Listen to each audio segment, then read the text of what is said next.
Hello, Internet! The purpose of today's video will be to discuss one of my favorite arguments in the history of metaethics, namely the second chapter of Matti Eklund's wonderful book, Choosing Normative Concepts, titled Alternative Normative Concepts, where he raises a fascinating, novel challenge for realist theories of value that come from linguistic and conceptual considerations. There are, as Eklund himself notes, some interesting parallels between his arguments here and considerations that have been raised elsewhere, such as by RM Hare and Horgan and Timmons in their moral twin earth thought experiment, but that's something that we will discuss later. But basically, I recently uploaded a video about RM Hare's Cannibal Island thought experiment in favor of expressivism, and the reason that I did this is because I realized that nobody else had uploaded a video on this particular thought experiment before, as far as I could tell. And I looked up alternative normative concepts on YouTube and wasn't able to find any videos that explain it. And so while I'm sure there are plenty of other philosophy YouTubers, in fact, I do know for sure that there are other philosophy YouTubers that would do a much better, more thorough job at clearly explaining this argument, I'd like to put something out there because I think that this is something that I really want to be out there in the world. I think it's a very interesting argument that deserves attention. And so, although I am not the philosophy YouTuber that you need, nor the philosophy YouTuber that you deserve, I am going to give my best shot at giving my interpretation of this wonderful chapter/paper from Matti Eklund. Basically, in the future, I plan on covering arguments that I find interesting that I don't really see covered elsewhere. I guess there's a chance I might end up discussing my own research in a little bit more detail at some point. But I haven't really decided about that at the moment. To say just a little bit about myself, my name is Jacob Koval. I am a PhD candidate in the philosophy department at Florida State University. I am very interested in metaethics and metaphilosophy, in particular the anti-realism versus realism divide in metaethics and the naturalist versus non-naturalist divide in metaphilosophy. I plan on writing my dissertation within the next couple of years, and metaphilosophically, I am very interested in conceptual engineering and conceptual pluralism, and so Matti Eklund's paper here really touches on both of those issues in a way that I find really fascinating, and so I'm really excited to discuss this today. Alright, so let's get to it. It is probably worth pointing out that the target of Eklund's argument are what he refers to as ardent realist theories of normativity. These are theories according to which reality itself actually favors our acting one way over another. I take it that his target are theories according to which we have reasons to do things independent of our instrumental interests and desires, etc. Eklund begins his paper/argument by asking us to consider the following possibility known as alternative. It goes as follows. There is a linguistic community speaking a language much like English, except for the following differences, and whatever differences are directly entailed. While their words good, right, and ought have the same evaluative and normative roles as our words good, right, and ought have, their words aren't coextensive with our good, right, and ought. So even if they are exactly right about what is good and right and what ought to be done in their sense, and they seek to promote and to do what is good and right and what ought to be done in their sense, they do not seek to promote what is good and right and what ought to be done. Eklund acknowledges later on in his chapter that you might be wondering what exactly it means for two non-coextensive terms to share in the same normative role. On this, he writes as follows. I find the idea of normative role rather intuitive myself. It is characteristic of normative predicates that they are fit to be used in practical deliberation relating to what to do. It is characteristic of such predicates that their application has, so to speak, practical consequences in addition to merely theoretical ones. He also writes that what he has in mind is similar to what Horgan and Timmons have in mind when they describe the moral twin earth scenario. On that case, they write, quote, moral twin earthlings are normally disposed to act in certain ways corresponding to judgments about what is good and right. They normally take considerations about what is good and right to be especially important, even of overriding importance in most cases, in deciding what to do, and so on. Essentially, the way that I think about it is this. Imagine that there's a linguistic community that goes around commending things by calling them good, praising people by calling them good, telling their children to do the right thing and good things, etc., etc. But for some reason, their term is not coextensive with our term good. They pick out different things with the term good. So Eklund raises this scenario called alternative and says that there are two ways that one can respond to this scenario. One is by basically claiming that it is impossible. That is, there are no possible worlds in which a community uses the term good with the same normative role as ours, and yet picks out some different property with that term, or fails to refer to the same thing that we refer to when we call things good. The other option, of course, would involve granting that alternative is in fact possible. That is, there could be, or even possibly are, communities that use the term good with the same normative role as our term good, and yet they pick out something different with that term, and so they seek to promote what is good and what is right and what ought to be done in their sense, but their sense is different than our sense of the term. So now let's respond to each way of addressing alternative in turn. First, if one were to accept that alternative is impossible, this would mean that many contemporary metaethical theories must be false, because a lot of them are, in Eklund's terms, quote, alternative friendly, unquote, meaning that they would allow for terms to have the same expressive role and yet differ in extension. According to Eklund, however, things get more interesting, and of course I agree with him on this, once we grant that alternative is possible, however.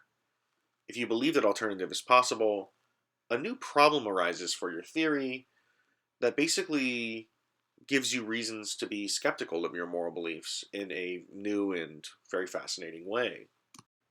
It also forces one to either accept that normative facts are in some sense deflated, or stating that there is a further question that we can ask about the moral truth that is ineffable, which is kind of a strange thing to say. I don't expect that to make a whole lot of sense just yet, but I will explain both of those things in a moment. So in this video, I won't spend too much time discussing the horn of the dilemma according to which alternative is impossible, partially because I find this horn a little bit less interesting, but also because I'm not quite as much of an expert on the linguistic theories tied to the metaethical theories that Eklund addresses here. Again, maybe a more competent and thorough YouTuber will be able to do a better job at explaining this one day. But I will say at least a little bit about Cornell realism and Jackson's Neo-descriptivism here. So according to Cornell realism, our moral terms gain their reference via causal interaction with whatever properties regulate the use of our moral terms. So the idea is that moral language functions much like natural kind terms. So just like our term water was regulated by the property in the world that we now refer to as H2O, such that the term water ultimately referred to H2O all throughout history, even before we even knew what H2O was, so too do our moral terms, or did our moral terms throughout history refer to some property such as, say, for example, maybe pleasure, and our term good was regulated by that property, just like the term water was regulated by the property of H2O, such that our term good refers to the property of, say, for example, perhaps pleasure. Eklund points out that if a theory like this is true, then it is possible for a term to be used that has the same normative role across two different speakers, but it ultimately picks out a different property and has a different extension in virtue of the fact that it could be the case that the term good is used by some other linguistic community with the same normative role, but for some reason the term as they use it was regulated by the property of, say, never treating someone as a mere means, for example. And so that, of course, means that on this theory, alternative is straightforwardly possible. There are linguistic communities that, in theory, could use good according to the same normative role and yet refer to different properties with that term. It will be incredibly difficult for me to satisfactorily explain Frank Jackson's neo-descriptivist theory of moral semantics. That is not something that I have done really any research in directly, although I have read a decent amount about it since I have studied the moral twin earth debate in a decent amount of depth, and a lot has been written about Jackson's theory in that debate. The idea, as far as I understand it, based on rereading Eklund's paper here, is that the reference of our moral terms is ultimately determined by an idealized version of folk morality. So if you took our most deeply held and deeply entrenched folk moral beliefs and created a sort of idealized system out of them that is ideally coherent and things like that, then the result of that process would ultimately describe the properties that our moral terms refer to. I could be getting that horribly wrong. I'm very sorry if I am. But we can see why a theory like this would run afoul of this problem. Namely, they would be alternative friendly. An alternative moral community could use the term good according to the same normative role as the term good is employed by us, and yet they might still refer to different properties or a different property with their term good in virtue of the fact that this linguistic community has different, deeply entrenched beliefs about morality. But now let's chat about the horn of the dilemma, according to which alternative is possible, which, as I already mentioned, is, according to Eklund and myself, the more interesting horn. On this horn of the dilemma, Eklund writes, quote, "A first thought one might have is that if alternative is possible, then there is some sort of live issue as to whether we or the alternative community gets things right. They do what they do based on considerations about what is good and right in their sense. We do what we do based on considerations about what is good and right in our sense. Since our normative terms and their normative counterparts aren't coextensive, we then act differently. But whose normative terms is it that, as it were, limn the normative structure of reality? What set of normative terms ought to be used when we ask ourselves what to do? It could be ours, it could be theirs. This thought would in turn encourage a novel kind of skeptical challenge concerning the normative. Even if indeed we can come to know what is good and what is right, there would remain the question of whether it is our terms or their normative counterparts that limn the normative structure of reality. And how could we figure out the answer to that question? And is there even an objective answer to that question, even if there are objective answers to questions about what ought to be done in our sense and what ought to be done in their sense?" Unquote. In other words, the idea is something like, our term ought might tell us what we ought to do. It has an extension. Their term ought star tells them what they ought star to do, and it has a different extension, and so what they ought star to do is different from what we ought to do. And there's this interesting question that arises of which normative concept ought we employ when theorizing about how to act. Eklund goes on to point out, however, that there's something fundamentally mysterious about this latter question, namely, which normative concept ought we employ in figuring out how to act. A question we should ask ourselves is, which normative term are we using when we ask the question, which term ought I employ, or what ought I really do? It seems like if we use our ought term, the answer will come out trivially, we ought to do what we ought to do. But if we ask the question using the alternative community's ought term, and so we ask the question, what ought star I really do, or which normative concept ought star I really employ when figuring out what to do, or of course we could even ask the question, which linguistic community gets things right star, but of course the answer will come out trivially, we ought star to do what we ought star to do. This linguistic community gets things right star, of course, etc., etc.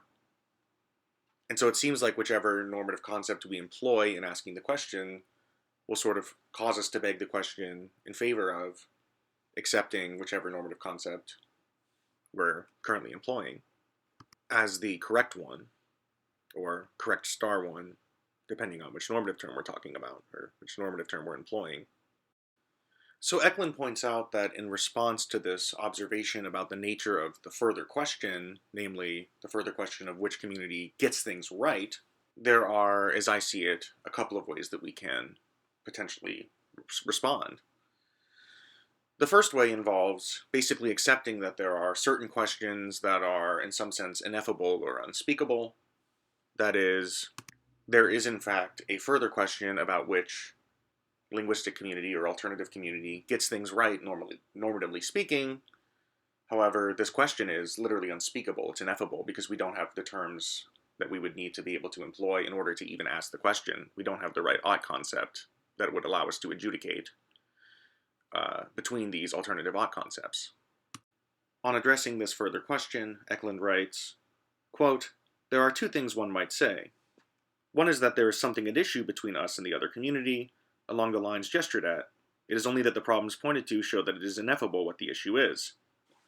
Even when it has been determined what falls under our right, ought, etc., and what falls under their right, ought, etc., there is a further question, even if our attempts at stating that supposed further question fail, and for principled reasons. While it may be that we have true beliefs about what ought to be done, and they have true beliefs about what ought star to be done, either they are wrong in letting their actions be guided by considerations about what ought star to be done, or we are wrong in letting our actions be guided by considerations about what ought to be done. I want to discuss the issue in the abstract and not tie the discussion to any particular type of hypothesis about the extensions of the alternative normative concepts, but for illustrative purposes, suppose a deontological theory is true of what ought to be done, but the ought star of the other community is consequentialist. Suppose further they are about to perform some action, say sacrifice an innocent child for the greater good, that is consequentialistically but not deontologically sanctioned. Wait, we say, you ought not do that.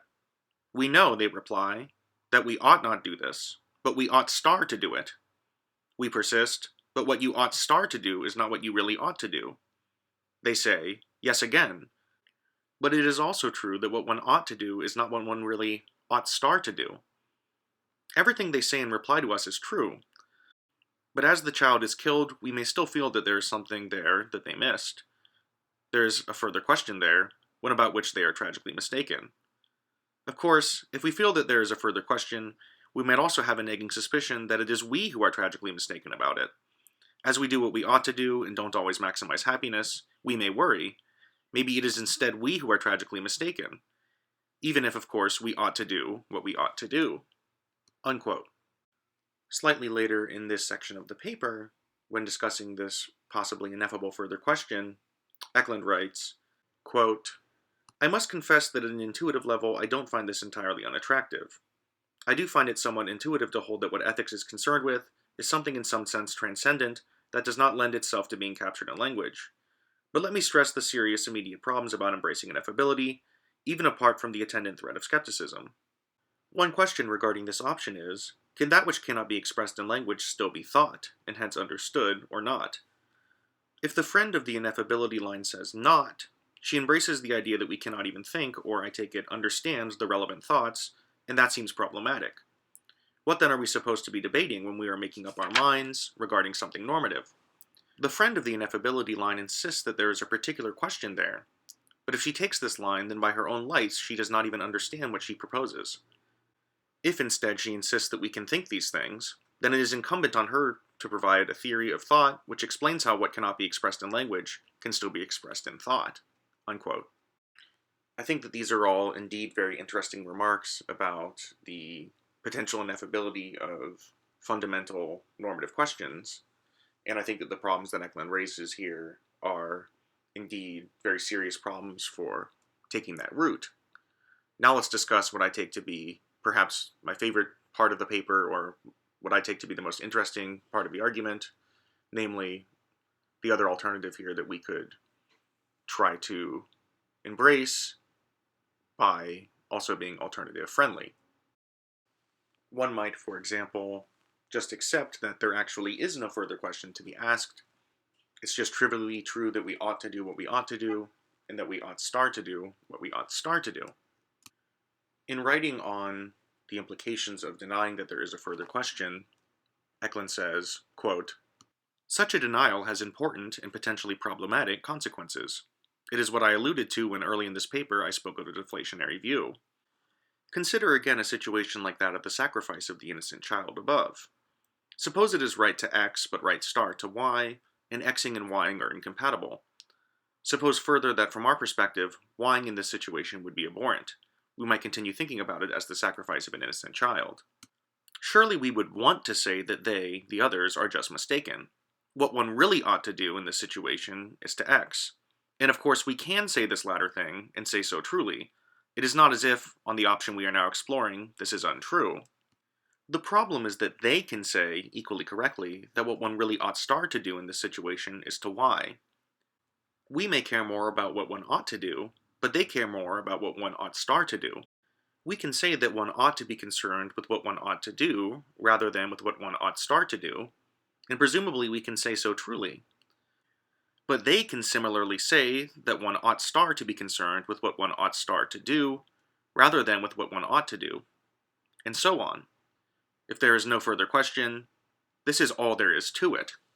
Unquote. He writes later that if you accept ardent realism, but reject that there is a further question here, then, quote, "you are stuck with the deflationary attitude. You have ended up deflating the significance of facts about what is good and right and what ought to be done. We might still focus on what is right over what is right star, but it would appear that there is no objective basis for this. I say that there is no objective basis for our focus on what is right when describing the upshot of saying that there is no further question. One needs to tread carefully here. Of course, it is still objectively the case that it is right to focus on what is right when deciding how to act. The problem is just that, equally, it is objectively right star to focus on what is right star. For every pat on the back we can give ourselves, they can give themselves a similar pat on the back." You will notice, hopefully, that interestingly, Eklund's argument does not only target naturalist-realist theories of moral value, or of value in general, I should say, but rather, this problem would arise even for a non-natural realist. Even if someone were to think that the properties that our normative terms refer to are somehow these sui generis non-natural properties, one might still hold a moral semantic view according to which alternative linguistic communities could use good with the same normative role as our normative terms, and yet they still pick out perhaps a different non-natural property, or even they maybe pick out some natural property with that term. And so the idea is you could, in theory, be alternative friendly even as a non-natural realist, in which case this exact problem would still arise for you. Eklund spends some time later in his paper actually outlining an alternative unfriendly realist moral semantic theory, namely one that was proposed by Ralph Wedgwood.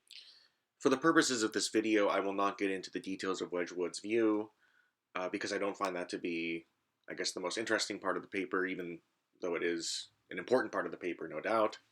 But if you're interested in that particular part of the paper, I recommend just reading it, and in fact, I recommend reading it in general, even if you watch this video. But I do think it's worth pointing out, in case it isn't already obvious, that the problem that Eklund is raising is only really an issue here for theories according to which realism is true but alternative is possible. If you were able to give a semantic theory according to which terms could not be the same in normative role but differ in extension, or fail to refer to the same thing, then ultimately the problem that Eklund raises here won't be an issue.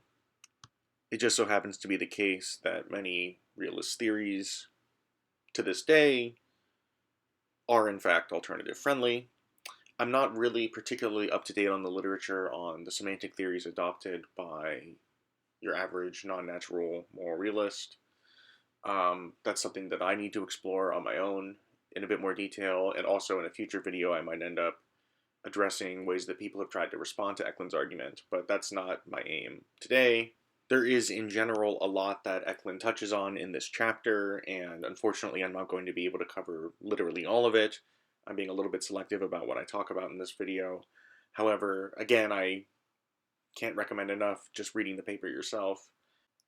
So the final section of Eklund's paper that I would like to talk about in this video involves comparing Eklund's argument made in this paper to arguments that have already been given previously.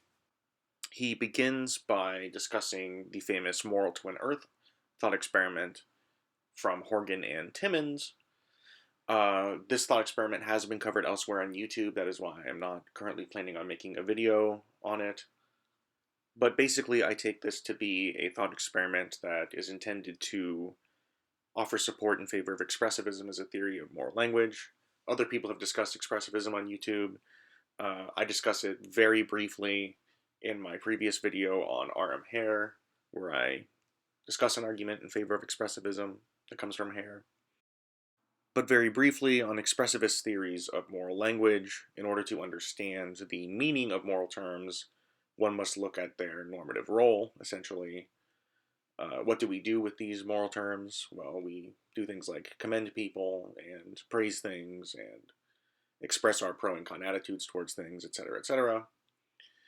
And the idea is that normative terms do not refer to any particular properties or describe the world as being any particular way, but rather to call something good, for instance, is just to engage in the speech act of commending it, say.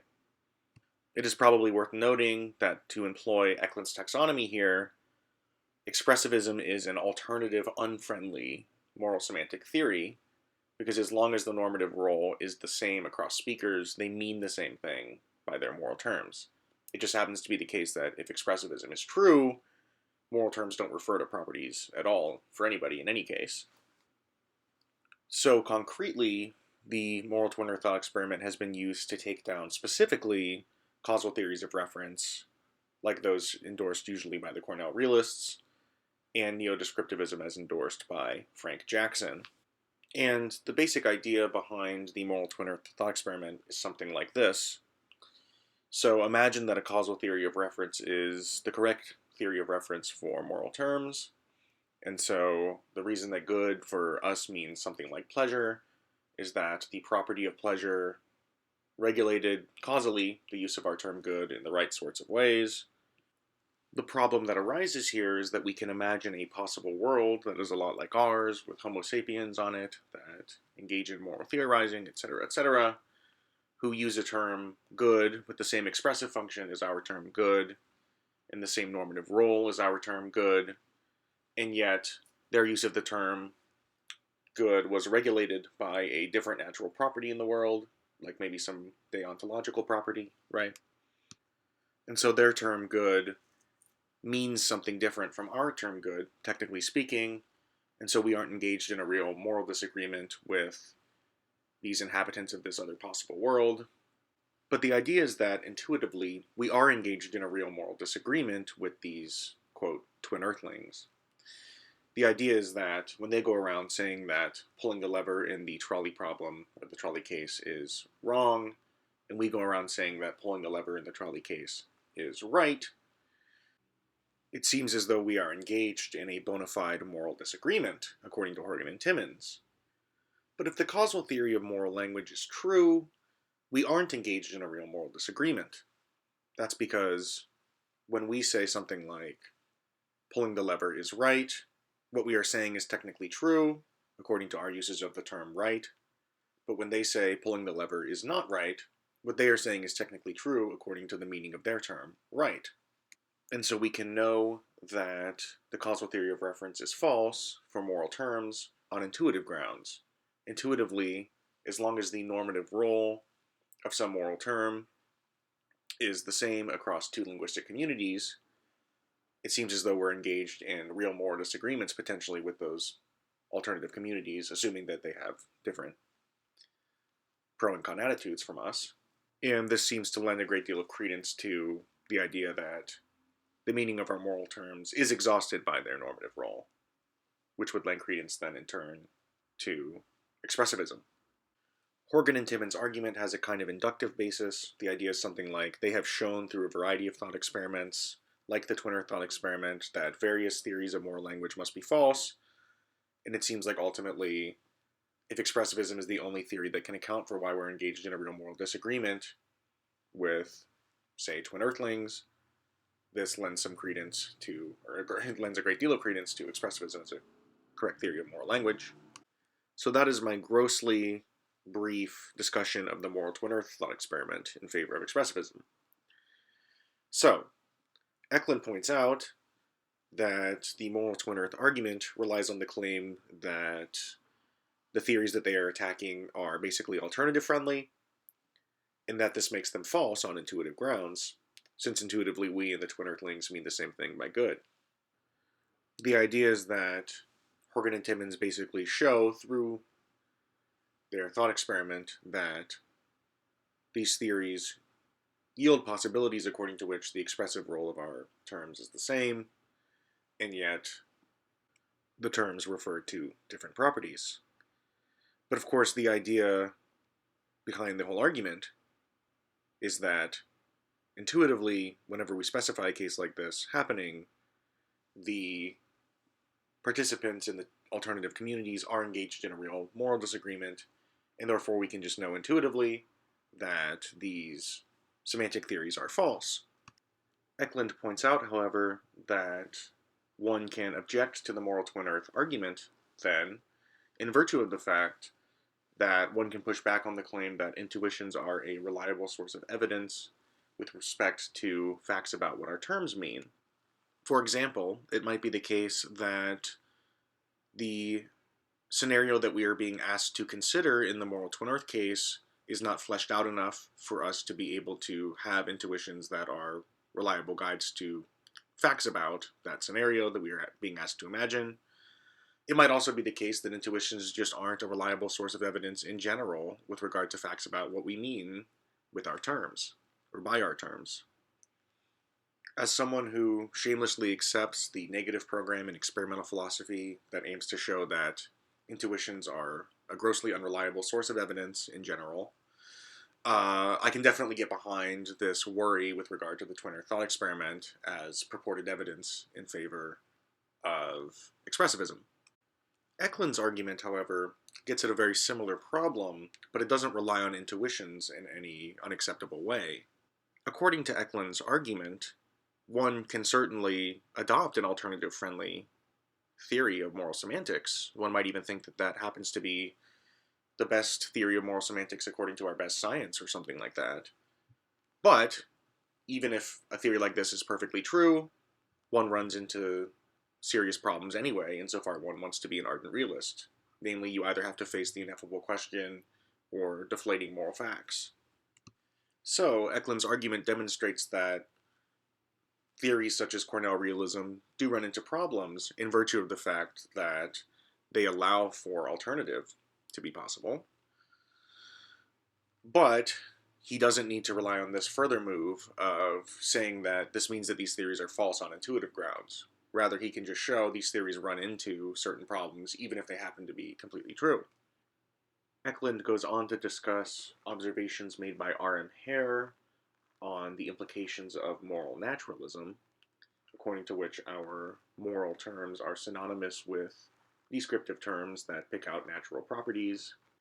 The reason that I define naturalism this way is that this is the kind of naturalism that runs afoul of Hare's argument here. I realize that not all naturalist realists to this day actually think that the term good is synonymous with some other descriptive term that picks out a purely natural property. Another way of putting my point might be that I think that Hare's argument probably only applies to analytic naturalism as opposed to synthetic naturalism. Anyways, Eklund quotes Hare on Hare's argument as follows, quote, "There are in most languages words which we translate, quote, wrong, unquote. These words are rough equivalents to one another. But the cultures that use these words call quite different things wrong. In one culture, for example, it may be thought wrong not to fight for one's country. In another more pacific culture, it may be thought wrong to fight. The important thing to get hold of is that the people in these different cultures may be using the word wrong or its equivalents in the same sense. Otherwise, they would not be contradicting one another, which they clearly are. The people in one culture are saying that fighting is wrong, and the people in the other are saying that it is not wrong, in the same sense of wrong, so far as its evaluative meaning goes. But if we follow the naturalists, we shall have to say that the senses of the word in the two cultures are entirely different. This will have the consequence that they are not contradicting one another. If we distinguish the senses by using different subscripts, we can say that the one of the cultures thinks fighting is wrong one, but that the other thinks it is not wrong two. But these two opinions may be mutually consistent, if the two senses of wrong are different. Eklund points out that Hare calls this result relativism, but of course Eklund thinks that this isn't exactly the right term to use. To be a relativist about some term is to think that its truth value depends on certain contexts or facts about the speaker, etc., etc. This isn't exactly how these semantic theories go. In reply to Hare's charge, Eklund writes, quote, "As Hare actually states his worry, he appears to misdescribe his opponent's position. The opponent's view isn't necessarily that it is both right for one culture to condemn fighting and right for the other culture not to condemn it. It is rather that it is, say, right to condemn fighting and right star not to condemn it. It can be tempting to just dismiss Hare as being unfair to his opponent, but there is a real concern underlying what Hare says. This concern appears similar to one I stressed in connection with what I have called the deflationary view. If one holds that some action can fall under one wrong, but fail to fall under another expression associated with the same normative role, and that is all there is to it, then there is a central motivation behind ardent realism that one fails to vindicate. Hare brings this up using the label relativism. I describe it by saying that ardent realism is not vindicated." Unquote. He also writes, quote, "The point that we are not dealing with anything properly called relativism may seem merely terminological and not worth belaboring, but the point is important. Calling the consequence we are concerned with, the possibility of alternative, relativism, is to attach a label to it which immediately and misleadingly suggests a certain compromise with what is usually called realism. I myself do think the possibility of alternative does present real problems for standard realist outlooks. But if indeed it does so via the somewhat more laborious route here presented, via the discussion of the threat of ineffable questions and the threat of having to accept a deflationary view." Unquote.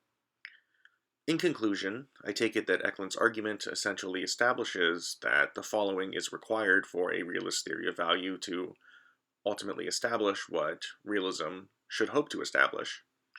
Namely, it must be the case that the normative role of our normative terms ultimately determines the reference of our normative terms, such that our normative terms couldn't possibly differ in reference if they shared the same normative role.